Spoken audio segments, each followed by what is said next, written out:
I bought a whole box full of kitchen gadgets from Amazon, and the first one we're going to try out is this. It's called a zip slicer, and apparently it can slice multiple cherry tomatoes and grapes at once. So let's take a look.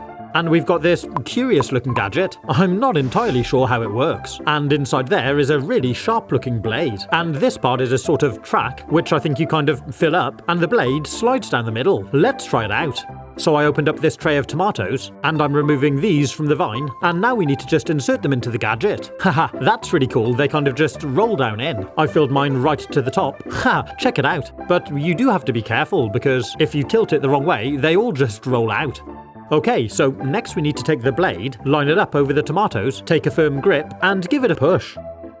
Oh wow, well it's gone through those pretty easily. Let's have a look. I emptied it out onto the chopping board, and well, yeah, perfect. It's chopped them all in half. But how well does it work with grapes? I filled it up with these really quite large size grapes, gave it a little wobble to seat them all in straight, then slid the cutter through again.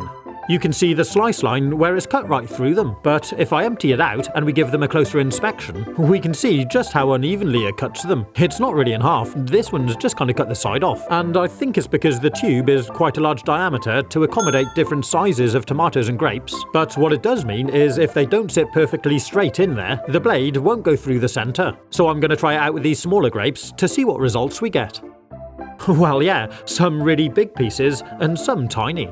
Next I want to show you this gadget. It's a stainless steel potato ricer. Take it out of the package, and we've got this slightly industrial looking press. Lift up the handle here, and I think this is where we're going to put the produce in, and it should squeeze it out through the holes. It also comes with this little brush for cleaning. These things are sometimes a nightmare to clean, but we'll be testing that out later too. So I boiled some potatoes, drained them and let them cool for a little. Then I placed a couple inside the gadget. Bring the top handle back down. You can see the potatoes inside. I'm holding it over this plate. Then we need to squeeze the handles together. It's actually taking quite a lot of force, but you can see it's starting to come through. Oh wow, check that out. That's crazy. It's like extruded through, and it's coming out like squirrely little pieces of rice. I used a knife to clean off the edges, and I'm trying it out again, but this time a little bit fuller, and I'm going to film it against this black background so we can really see it at work. Haha, check that out, it just kind of streams out. And when you open it up afterwards, it's done a pretty good job of pushing it all through. You can kind of gather together the last few bits and give them another squeeze. Yeah, it's definitely a little bit different from mashed potato. It's kind of fluffy, and I think it'll go really well with a knob of butter on top and some black pepper. But the advert also says it works with things like carrots and beetroot too. So I'm boiling up a load of those, and we'll see how they work after. But next I want to show you this, Crimpit. It's a toasty maker for thins. Sounds interesting. So let's open it up and see what we've got. We've got these two pieces of plastic, which are a kind of mould, I think. A quick look at the instructions tells us how to use it, and the idea is we'll just put our thins in here with some kind of filling and crimp it together. So I opened up a pack of thins, and we need to place half in here and gently push it down. Then add some filling. I'm putting in a slice of mozzarella cheese, folding over a slice of ham, and I'm also adding some fresh basil. Then we need to place on the other half of the thin, take the top, line it up, and give it a good firm push down. Okay, well, let's check it out. It just tips out of the mould, and well, yeah, it's looking okay. This stuff on the edge didn't actually get crimped. It kind of just oozed out of the edge a bit. But if we take a closer look at this side, you can see it's nice and corrugated and pretty well crimped. I gave it a bit of a shake and a bounce to see if it would open up or fall apart, but no, it seems really good. Apparently, you can cook them in a toaster, a frying pan, or under the grill. I'm going to make another one quickly. For this one, I'm adding cheese and some of the tomatoes which we cut in half earlier. This time when I sit the top on, I'm actually trying to tuck it down more inside the mould, so hopefully it won't squidge out the side. Place the top on again, give it a press, and it's actually looking a lot better than last time. It only takes a few seconds of crimping, then remove it from the mould, and oh yeah, this one's looking really good. Look at the edges now. I'm going to cook mine in the frying pan. I gave it a spray of oil first and placed them in. I don't really like the idea of cooking them in the toaster personally in case they leak. I'm cooking them on a gentle heat, and after a few minutes flip them over to warm them on the other side too. And a few minutes later, they were ready to serve. I cut into this one and, ooh yeah, lovely. Delicious melted cheese and nice, fresh, warm tomato. Cut into this one and, oh yeah, look at that cheese and ham. And with that fresh basil too, flavouring it, it makes a delicious combination. But next I'm going to try making more of a dessert option with some Nutella. This time I'm going to use white thins. I'm spooning in a dollop of Nutella into the middle, and I'm also going to add a few marshmallows too.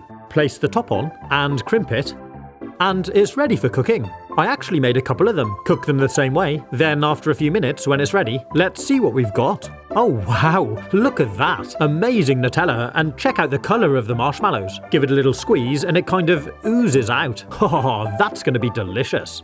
But next I want to show you this. It's a Clipon adjustable strainer. This is actually a packet of 2. It comes with a red one and a green one. They're made out of silicone, so they're nice and flexible. It's got a clip at each end to attach to a pan, and you can bend it in the middle to suit different diameters. So I'm taking out 3 different sized pans to see how well it fits. Start with this larger one, and wow, it's as simple as that. It just clips over the edge, and the idea is it should hold back the food as we strain out the water. If we try it on the next size down, again, it fits in perfectly because it's nice and flexible. And it'll even work with this smaller pan too. The packaging actually shows it working with pans from 15 centimeters diameter all the way up to 28 centimeters. You can also clip it over frying pans or this kind of little wok as well. And when it's clipped on, it really does feel sturdy. The only time I found it didn't work was if your pan's got a rim on it like this. It's just too wide for the clips, so we can't fix it on. But what I do like about it is how small it is if we compare it to a regular colander. It's just a fraction of the size, which makes storing it really easy. You can just store it in a drawer. But let's try it out. I cooked up a load of pasta, then carefully fitted the strainer and took it to the sink.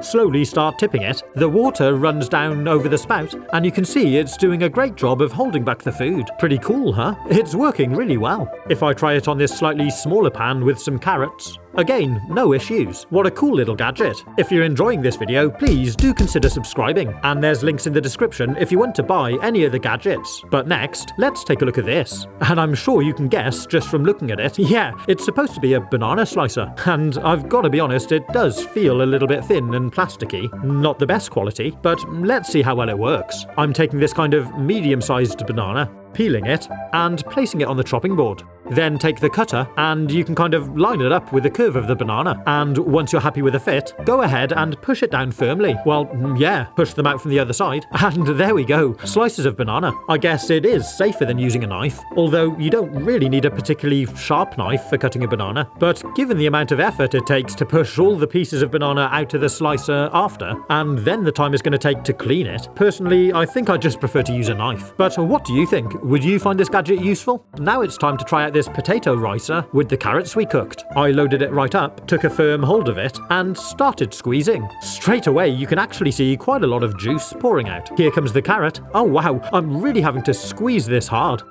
It's made a start, but I just can't squeeze it any harder. If I open it up, you can see the carrot is soft enough to squidge in my fingers. Here's another piece from the bowl. I guess carrot is a lot more fibrous than potatoes, so what I'm going to do is cut some pieces a lot smaller and cook them for even longer to make sure they're super soft. After letting them cool for a little, I loaded some in. This time I'm not filling it up quite so much, and we'll try it again. Again, we've got loads of juice just streaming out. Ah yeah, here we go, here's the carrot. I've managed to squeeze a bit through, but it does take a lot of effort, and there seems to be a lot of juice or water squeezing out. Let's scrape it off the front and back, and check out what we've got inside. There's still quite a lot in here. I'll try and squeeze it through again. But no, it's not really working very well. I think it's definitely been more effort than it's worth with these carrots. But let's try it with the beetroot. I boiled these for quite a long time, and we'll start by just putting in 3 pieces. Squeeze down the handles and... oh wow, beetroot juice just pouring out. It's even squirting. You gotta be seriously careful doing this. That deep red colour can stain. You can see the beetroot starting to push through now. Wow, that really is a spectacle. Check it out. But from those 3 pieces, that's as much as I'm getting. Look at the mess it's made, squirted all over. I scraped off the faces, opened it up, and yeah, there's still so much inside. Personally, I think some of these vegetables are just too fibrous for them to be able to squeeze through. I had great success with the potato, but not so much with the carrot or the beetroot. But what do you think? Have you tried one of these? Was I doing something wrong? One of the things I was pleasantly surprised with was actually how well it cleans. I found just a regular washing up brush was adequate, and I didn't need to use the one that they supplied. If you'd like to see some more really cool kitchen gadgets, like this hand-powered vegetable chopper and this really clever pickle jar, you can click on the link here. Have fun, stay safe, and as always, thanks for watching.